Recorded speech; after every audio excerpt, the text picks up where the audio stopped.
Kevad on käes ja medalimängud Eesti meistrivõistlustel kätte jõudnud, aga üks suur uudis on Eesti võrkpalli veel tavamas, ehk siis legendaarsed liberotest vennad Sten ja Asko Esna on tagasi otsustanud profivõrkpalli juurde tulla. 1990. aastatel Pärnus Johannes Noormägi õpetussõnade järgi võrkpallimänguga tutvust teinud vennad tunnistavad, et idee tagasitulekuks ei sündinud üleöö. Ühtlasi sai paika pandud plaan, et mängima hakatakse koos ja esialgu rannas, kus keha paremini suurele koormusele vastu peab. Tegelikult see mõte on siin küpsend mõnda aega ja hea meel on nagu selle üle, et meil on nagu tegelikult maailma tippspetsialisti abi omas käest võtta, et Rivoga siin nõu pidades siis ja analüüsides eelmise aasta kõiki neid maailmakarika mänge, siis me näeme, et tegelikult see mängu iseloom on muutunud ja see annab meile võimaluse ennast proovil panna. Ja no viimati siin perekondliku üritusel sai olla siis ja paremad palad olid ära söödud, siis vaatasin niisama kodus ringi, et mis siin veel head on ja avastasin, et Sten toksib palli.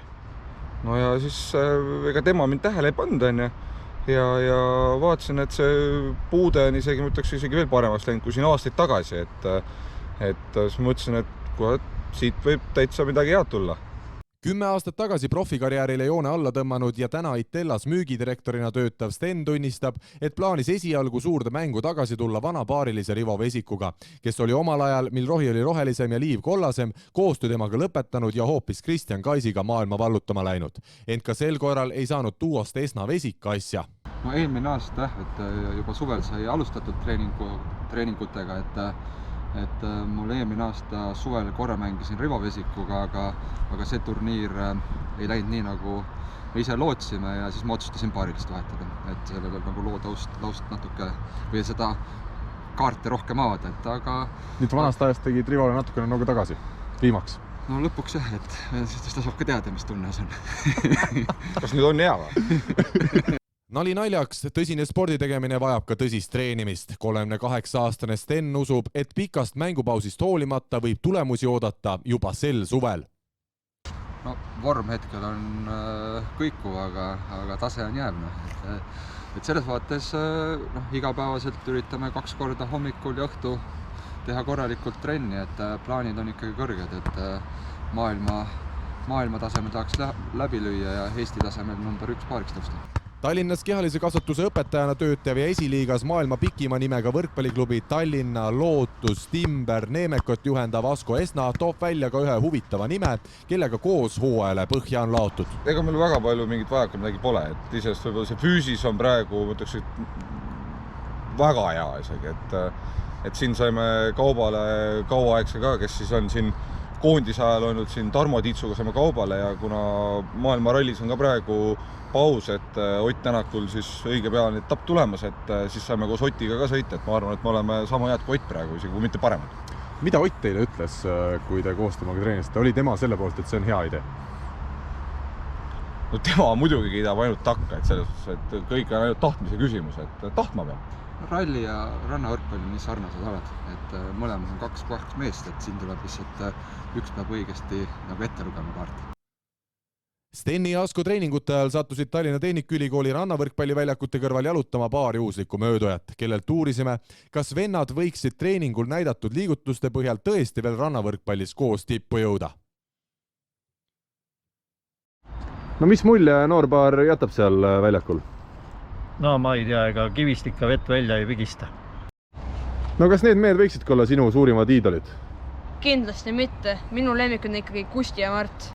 Karjääri tipphetkedel Prantsusmaa kõrgliiga klubis Rennes mänginud ja täna maailma parimaks liberoks peetavast Ženja Grebenikovist mängumehe teinud Sten kinnitab mõnevõrra üllatuslikult, et toetajate leidmisega pole temal ja Askol tänu kavalale strateegiale probleeme tekkinud.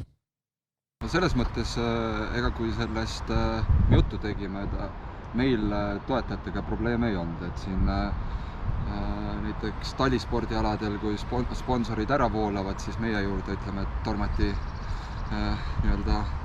ummis jaluni, et meil selles vaates tipp-topp on raha jagub ja kõik oma plaanid saame teoks teha. naiste meistriliigas Tallinna Ülikooli võistkonda ühendavas Steni sõnul on tulnud raha uuele rannavollepaarile isegi ootamatult palju, ent targad mehed on osanud juba kenasti üleliigsetest tuludest lahti saada.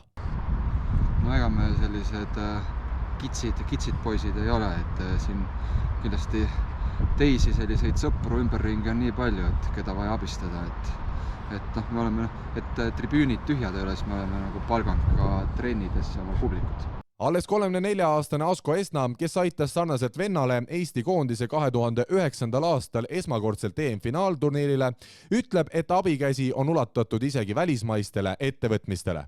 No praegusel hetkel oleme ikkagi kui sai koos siin Otiga koos trenni tehtud, et siis paneme talle ka natukene õla alla, et ikkagi need tulemused paremad oleks ja aerodünaamika mängib ülihead rolli, et nagu meilgi, et ja ühesõnaga talle, siis me Hyundai'le anname natukene ja toetate vaest lõuna siis Korea ettevõtted? Jah, et niisuguseid natukene sussit anname rohkem ja tooteid. Suured plaanid tekitavad tahes-tahtmata ka küsimuse, kas eduka rannavolle suve korral võiks Sten ja Askot näha sügisel ka saalivõrkpalluritena tippu naasmas?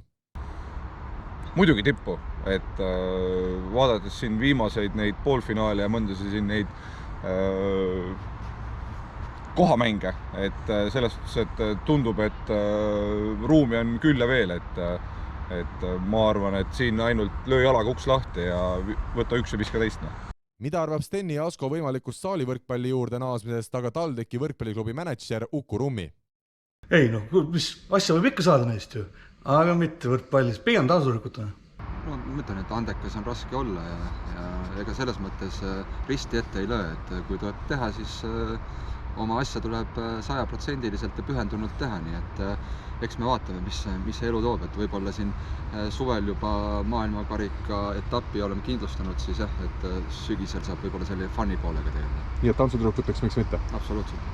Just nii, et minule endale meeldib kõige rohkem lindiga kavad, et selles ma olen hästi osav.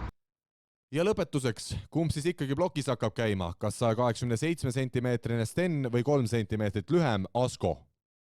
No, siis lähme koos. Väga lihtne, sest ma arvan, et hüppevõime nii palju võimas lihtsalt, et seal pole teist variantigi. Egas midagi, jutu põhjal võiks Steni ja Asko nimetada juba praegu maailmameistriteks, nüüd tuleb veel vaid tulemustega sama kinnitada. No nii, andekas on raske olla, et väga hea. Ma küsin uuesti.